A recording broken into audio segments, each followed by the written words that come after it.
Supreme court ने आज SBI को जमकर फटकार लगाई। कहा कि जितने सारे हमने आपको आदेश दिया है एक एक जानकारी आप दीजिए। आप सिर्फ कल्पना कीजिए, इलेक्ट्रल बॉन्ड सिर्फ और सिर्फ 18,000 करोड़ का, लगभग 22,000 करोड़ का मामला है। आप सोचिए कि 22,271 इलेक्ट्रल बॉन्ड बेचे गए हैं, 18,871 की जानकारी दी गई है। चंदा का मामला है जिसको में किसी को फांसी नहीं हो रही, उसके बाद भी जब स्टेट बैंक इतना आनाकानी कर रहा है तो आप कल्पना कीजिए कि इस देश की तमाम, सोचिए स्टेट बैंक सरकार की संस्था है, आप सोचिए इस देश के तमाम संवैधानिक संस्थाओं की क्या हालत हो गई है। और जब चंदा छुपाने के लिए इस तरह से स्टेट बैंक का इस्तेमाल हो रहा है तो चुनाव आयोग हो या सुप्रीम कोर्ट हो, तमाम जगहों पर कितना दबाव होगा इसका आप अंदाज़ा लगा सकते हैं। और क्या स्टेट बैंक ये सब अपनी मर्जी से कर रहा है? आखिर स्टेट बैंक को क्या लेना देना है? वो जानकारी छुपाने में आनाकानी क्यों कर रहा है, क्यों नहीं देना चाह रहा है? स्टेट बैंक के चेयरमैन को 1 रुपया मिलना नहीं है, उसकी सैलरी जो है वही आएगी। क्या उस पर दबाव है? और दबाव है तो किसका है? क्या विपक्ष का दबाव है? क्या भारत की जनता का दबाव है या सरकार का दबाव है? और सरकार किसकी, और सरकार का दबाव क्यों है? क्या जिस पार्टी की सरकार है उस वजह से दबाव है? क्या जिस पार्टी की सरकार है उसकी गर्दन फंसी हुई है?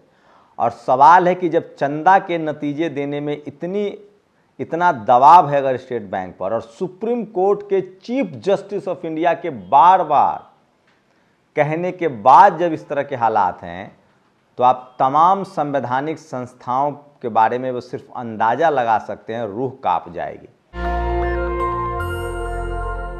नमस्कार, मैं शंभू कुमार सिंह और आप देख रहे हैं नेशनल दस्तक। सुप्रीम कोर्ट में चीफ जस्टिस ने आज फिर कहा कि एसबीआई, डियर एसबीआई, आपको एक एक जानकारी देनी होगी। 18 तारीख तक का वक्त दिया है, 19 तारीख तक का देना है। तो सोचिए, सवाल उठता है कि आखिर क्यों चंदा छुपाया जा रहा है? जब उस फैसले को असंवैधानिक करार दिया गया, चंदे की जानकारी देनी है, तो छुपाया क्यों जा रहा है? और क्या एसबीआई चेयरमैन को इससे क्या फ़ायदा है? और एसबीआई हरीश साल्वे जैसे महंगा वकील करता है, उसका फीस भारत सरकार नहीं दे रही है, वो स्टेट बैंक दे रहा है। स्टेट बैंक का पैसा किसका पैसा है? देश का पैसा है। बस आप अंदाज़ा लगाइए कि जब एक स्टेट बैंक इतना दबाव में है जिसके चेयरमैन का कोई लेना देना नहीं है इस चंदे से, ये चंदा दिया बिजनेसमैन ने, ये चंदा पहुंच रही है पार्टियों को। सोचिए 1600 करोड़ रुपया तो ममता बनर्जी को मिला है, 1400 करोड़ कांग्रेस को भी मिला है, कहा जा रहा है कि 8,000 करोड़ के करीब जो है वो बीजेपी को मिला है, नीतीश कुमार को भी कुछ मिला है। मायावती जी ने कहा है कि हमें कोई चंदा हमने नहीं लिया है, आम आदमी पार्टी को भी मिला है। तो सभी पार्टी को जब चंदा मिला है तब इतना दबाव में है एसबीआई, क्या छुपाना चाह रही है? और एसबीआई के चेयरमैन इतने भोले तो नहीं हैं, नासमझ तो नहीं होंगे? क्या उनको जेल जाने का डर नहीं है? क्या उनको सुप्रीम कोर्ट के आदेश के मायने पता नहीं है? लेकिन सवाल है कि क्या वो दबाव में है, और दबाव है तो किसका है? और जब स्टेट बैंक पर चंदा की जानकारी देने में इतना दबाव है तो चुनाव आयोग पर दबाव नहीं कहा जा सकता है। मैं बार बार कह रहा हूं कि चंडीगढ़ में जिस तरह से अपनी ही पार्टी के नेता को पोलिंग एजेंट बना दिया गया, और उस समय के अधिकारी, जो चुनाव आयोग के अधिकारी थे ऑफिशियल, वो बीमार पड़ते रहे, और बीजेपी ने अपने ही पार्षद को पोलिंग एजेंट बना दिया, प्रिजाइडिंग अफसर बना दिया, और उसने जिस तरह से 7 वोट को रद्द कर दिया था, उसके बाद यही डीवाई चंद्रचूड़ की बेंच थी जिसने उस चोरी को पकड़ा और कहा कि ये तुम कर क्या रहे हो। आप कल्पना कीजिए, उसके बाद वहां पार्षदों को जिस तरह से अपने पाले में लाया गया, बाद में पार्षद आ गए। तो सवाल है कि जो लोग एक मेयर के लिए इस हद तक जा सकते हैं, वो सीएम पीएम के लिए ट्रांसपेरेंट चुनाव होने देंगे? और जब एसबीआई, जिसके चेयरमैन को कोई लेना देना नहीं है, वो जब इतना दबाव में है, तो आप कल्पना कीजिए बाकी क्या होता होगा। बस मैं सिर्फ कह रहा हूं कि अंदाजा लगाइए कि देश में किस तरह के हालात हैं और कितना ट्रांसपेरेंट व्यवस्था, और इसकी वजह क्या है। इसकी वजह सिर्फ और सिर्फ ये है कि इस देश में डाइवर्सिटी नहीं है, और जब तक सभी धर्म, सभी जातियों के लोग सिस्टम में नहीं आएंगे, ईडी में कितना रिप्रेजेंटेशन है, कितनी डाइवर्सिटी है, आप सोचिए, अंदाजा लगाइए। बिल्कुल डाइवर्सिटी नहीं है। जो नंबर 1 के अधिकारी हैं, क्लास ए अधिकारी हैं, वो बिल्कुल बहुजन समाज, उसमें SC ST OBC किसान अल्पसंख्यक नहीं है। हाई कोर्ट, सुप्रीम कोर्टों में जजों में डाइवर्सिटी कितनी है? बिल्कुल नहीं है। और मीडिया में कितनी डाइवर्सिटी है? बिल्कुल नहीं है, एक के बराबर नहीं है। तो आप अंदाजा लगा सकते हो। और सोचिए, जब एक चुनावी, जिसको अभी कोई बाउंड, जो लीगल बाउंड भी नहीं है, ये एक कानून बनाया गया बीजेपी के द्वारा, उसके थ्रू चंदा लिया गया, उस चंदे की जानकारी में कोई लीगल बाउंड नहीं है। सुप्रीम कोर्ट ने नहीं कहा कि कोई अपराध हुआ है, मुझे नहीं पता, भविष्य में हो सकता है ईडी को बुलाया जाए, इनकम टैक्स को बुलाया जाए, कहा जाए कि भाई इसको स्क्रूटनाइज कीजिए, क्या ये इलीगल है, क्योंकि बहुत सारी कंपनियों ने चंदा, आमदनी से ज़्यादा चंदा दिया है। कई कंपनियों के तो नेट वर्थ उतना नहीं, मतलब कंपनी की वैल्यू नहीं, उससे ज़्यादा उन्होंने चंदा दिया, लेकिन अभी तक ये लीगल बाउंड नहीं है कि कोई लीगल हुआ है उस पर बात। लेकिन सोचिए, जब चंदा छुपाने के लिए इतना दबाव है SBI पर,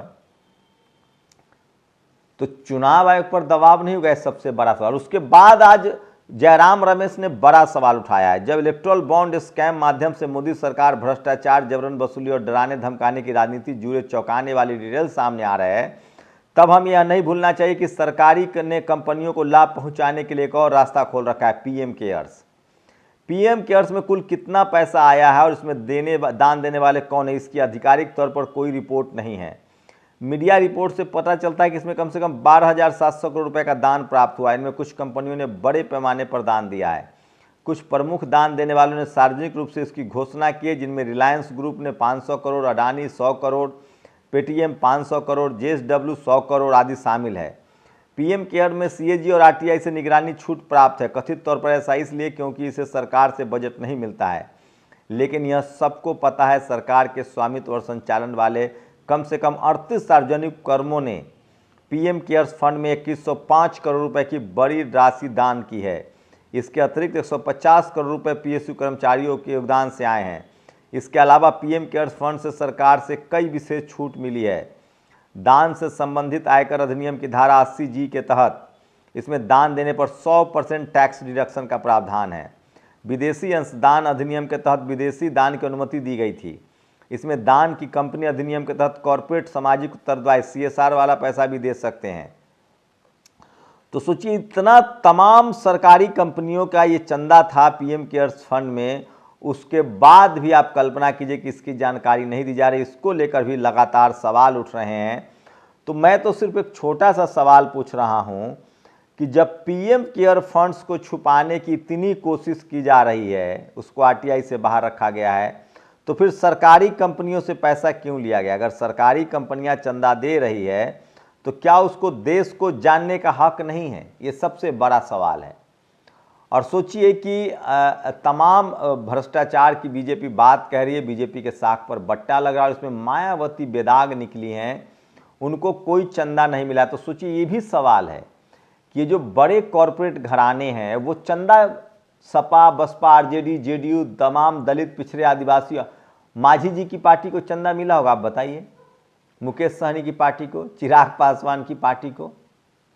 सबसे ज़्यादा चंदा बीजेपी को, फिर ममता बनर्जी को, उसके बाद कांग्रेस को, उसके बाद BJD को, तमाम सवर्ण लीडरशिप वाली पार्टियों को चंदा मिलता है। और सोचिए, आज बिजनेसमैन के तरफ से एक वकील खड़े हुए थे, मुकुल, उन्होंने कहा, सुप्रीम कोर्ट ने कहा कि आप बैठ जाइए, हम आपकी अर्जी ही नहीं सुनेंगे, फैसला हो चुका है। तो सोचिए, आज कितनी बड़ी घटना हुई है कि PM केयर्स फंड को लेकर भी लोग, जयराम रमेश ने सवाल उठाया है। लेकिन सवाल है कि जब एक चंदा छुपाने के लिए इतनी कोशिश हो रही है, तो आप कल्पना कीजिए कि और क्या क्या दबाव में नहीं होगा। चुनावी बॉन्ड पर SBI को सुप्रीम कोर्ट की फटकार, कहा 21 मार्च को शाम 5 बजे तक सारी जानकारी दे दीजिए। मैं नहीं कह रहा हूं, ये सबसे बड़ी खबर है जो सोशल मीडिया पर वायरल है, और इसलिए मैं बार बार कह रहा हूं कि सोशल मीडिया ही सच्चा मीडिया है, सोशल मीडिया ही बहुजन मीडिया। तो सवाल है कि SBI का न 1 रुपया का लेना है न देना है, वो तो एक बैंक है सिर्फ। उसको जो चंदा, वहाँ जो इलेक्ट्रल बॉन्ड हुआ, जिस पार्टियों ने चंदा दिया, उसको उसने वो पैसा दे दिया, उसमें बैंक का तो कोई लेना देना नहीं है, लेकिन उसके चेयरमैन बार बार डांट क्यों सुन रहा है, उसको अपनी वकील क्यों रखना पड़ रहा है? क्या ये दबाव नहीं है? तो आप सोचिए कि जिनको सीएम पीएम बनना है वो किस तरह का चुनाव आयोग पर दबाव बनाते होंगे, किस तरह का मैनेजमेंट करते होंगे, इसका आप अंदाजा लगाए। और इसलिए आरजेडी ने कहा है कि आखिर यूपी में 80 सीट पर 7 फेज में चुनाव, तो बिहार में भी 40 सीट पर 7 फेज में चुनाव, बंगाल में 7 फेज में चुनाव, तो शानदार मैनेजमेंट है। और ये तमाम खबरें जो हैं आज सोशल मीडिया पर वायरल, और इसलिए मैं कह रहा हूं कि सोशल मीडिया वो मीडिया है जिस पर लोग सवाल पूछ रहे हैं। तो आप लोग बताइए कि क्या चुनावी चंदा स्टेट बैंक दबाव में छुपा रहा है, और दबाव है तो किसका दबाव है? और जब चुनावी चंदा छुपाने के लिए इतना दबाव दिया जा सकता है, तो सीएम पीएम बनने के लिए क्या क्या दबाव नहीं किया जाता होगा? ये सबसे बड़ा सवाल है। शुक्रिया। नेशनल दस्तक की आपसे गुजारिश है कि अगर इसको बचाना चाहते हैं तो नेशनल दस्तक को सब्सक्राइब करने के लिए रेड कलर के सब्सक्राइब बटन को दबाएं, फिर बेल आइकन की घंटी दबाएं। नेशनल दस्तक को बचाने के लिए बहुत जरूरी है कि हर खबर को शेयर करें, लाइक करें, कमेंट जरूर करें।